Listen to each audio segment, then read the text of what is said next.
தெரிய மாட்டேங்குது.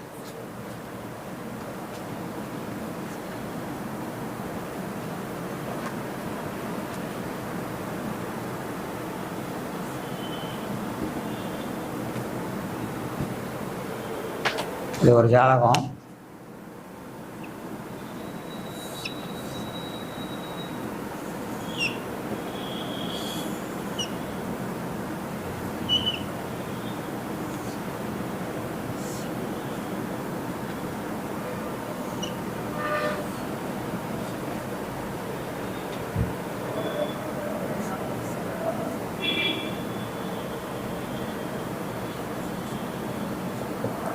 துலா லக்னம் 2ல் சந்திரன், 4ல் குரு, 6ல் சனி கேது,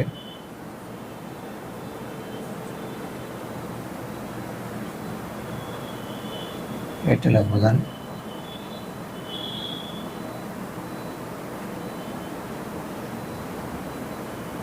சூரியன்,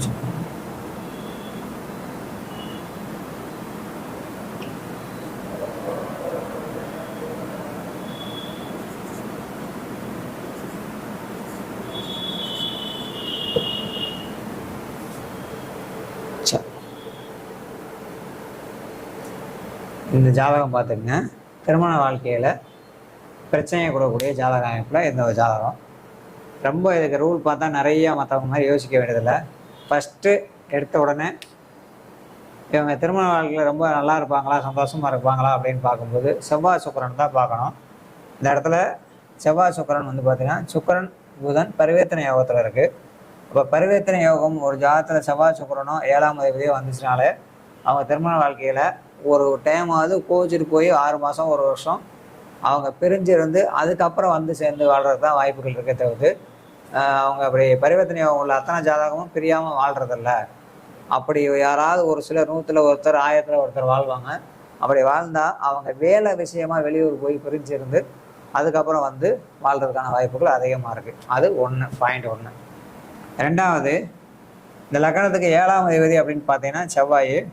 அந்த செவ்வாய் வந்து பார்த்தீங்கன்னா ராகு கூட கனெக்டில் இருக்குது.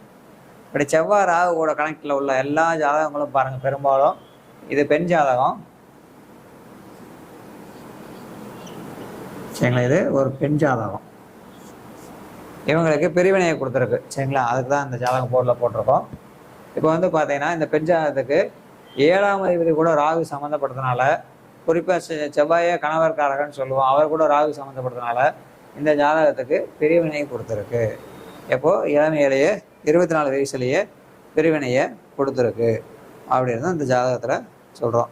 18/6/1997 18/6/1997 சாயந்தரம் 5 மணி 17 நிமிஷம் சரிங்களா. நான் 4 மணி 17 நிமிஷம் சரிங்களா. இந்த ஜாதகம் வந்து பார்த்தீங்கன்னா நீங்கள் போட்டு பார்த்துக்கலாம்.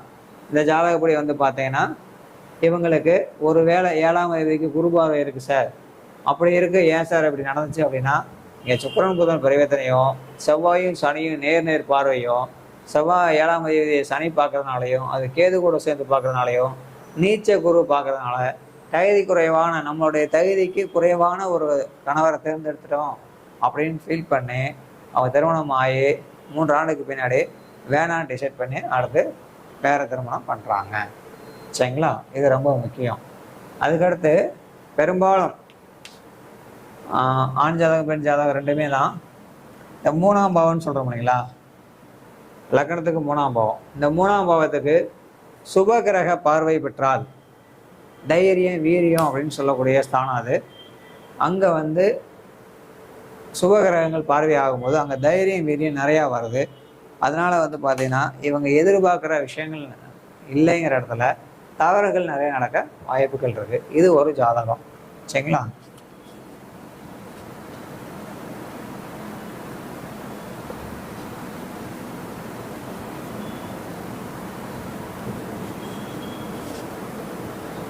திருமண வாழ்க்கையில் பிரச்சனை கொடுக்கக்கூடிய ஜாதகம் நிறையா இருக்குது, சொல்லிகிட்டே இருக்கலாம்.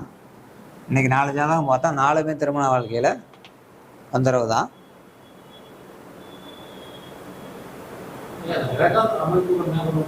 இந்த ஒரு நிமிஷம்.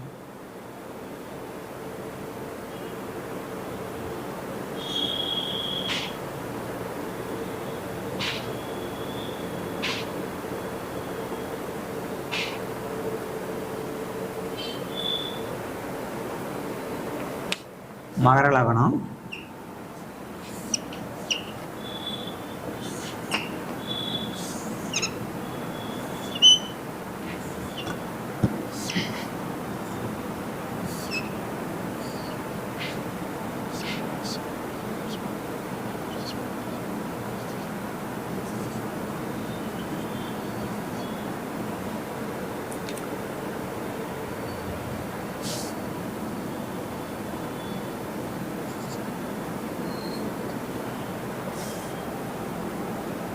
மகர லக்னம், லக்னத்தில் கேது, 7 ராகு.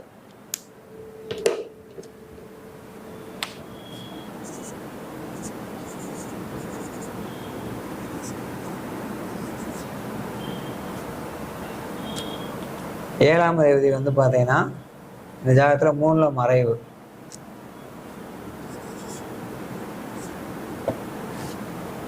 ஆனால் 7ஆம் தேதிக்கு குரு பார்வை இருக்கு.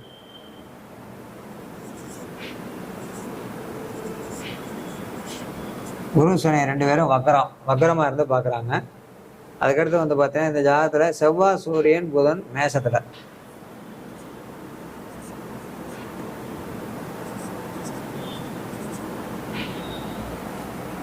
சரிங்களா? இப்போ இந்த இடத்துல என்ன சொல்கிறோன்னா 8ஆம் பாவம் தான் பெண்களுக்கு. இது ஒரு பெண் ஜாதகம்.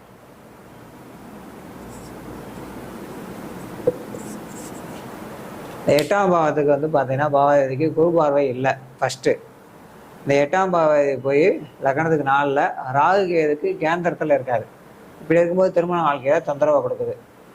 அதுக்கடுத்து லக்னத்துக்கு 7 கூடிய கணவர் காரகன் போய் 3ல் மறைஞ்சிருக்காரு.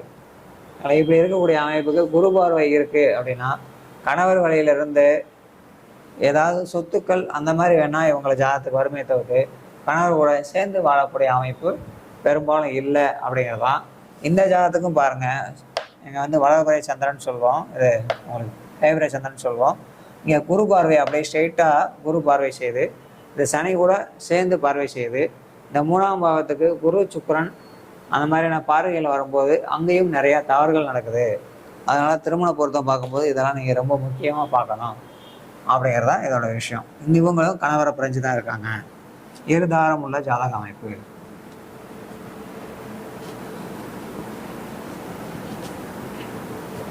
சரி, பொதுவாக இந்த திருமண வாழ்க்கையில் பிரச்சனை தரக்கூடிய ஒரு அமைப்பு சொல்கிறேன், நீங்கள் நோட் பண்ணிக்கலாம்.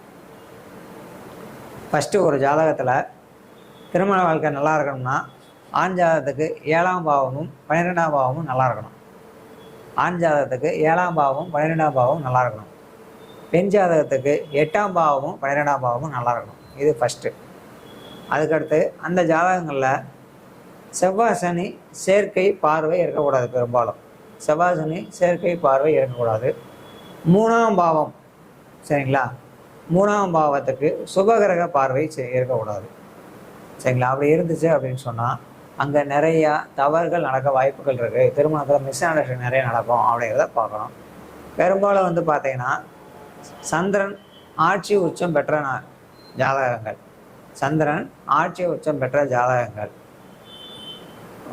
சூரியன் சுயசாரத்தில் உள்ள ஜாதகங்கள், உதாரணத்துக்கு கிருத்திகை உத்திராடத்தில் சூரியனும் 7ஆம் தேதியோ உள்ள ஜாதகங்கள் பெரும்பாலும் திருமண வாழ்க்கையில் எதுலேயும் ஒற்றுமையாக இருந்து கொஞ்சம் விட்டு கொடுத்து போகிறதில்ல. அந்த இடத்துல டெம்பராக இருந்து அவங்க சொன்னதான் செய்யணும்னு சொல்லிட்டு கடைசியில் பிரிவினை கொடுத்துறது. இது ஆணுக்கும் சரி பெண்ணுக்கும் சரி. ஆனால் இந்த ஒரு விஷயங்கள்லாம் பார்த்து தான் திருமண பொருத்தம் நிறைய பார்க்குறீங்க கல்யாணம் அப்படிங்கிறதுக்கு. இப்போ பார்க்கும்போது இதையும் நீங்கள் சேர்த்து பார்த்து பண்ணிக்கணும். அதுக்கடுத்து எப்பயுமே வந்து பார்த்தீங்கன்னா பெரும்பாலும் அவங்க ஜாதகத்துக்கு திருமணம் பண்ணக்கூடிய காலம், நிச்சயிக்கக்கூடிய காலம் எல்லாமே திதி சூன்ய மாதத்தில், திதி சூன்ய மாதத்தில் திருமணம் நிச்சயிக்கக்கூடாது, திருமணம் செய்யக்கூடாது. இதை முக்கியமாக நீங்கள் நோட் பண்ணிக்கலாம். அதே மாதிரி உங்களுடைய ஜாதகத்தில் ராகு இருக்கும் மாதம், உதாரணத்துக்கு இப்போ கூட ஜாதகம் போட்டோம். உதாரணத்துக்கு இப்போ இன்றைக்கி ஒரு குழந்தை பிறகுன்னு வச்சுக்கலாம்.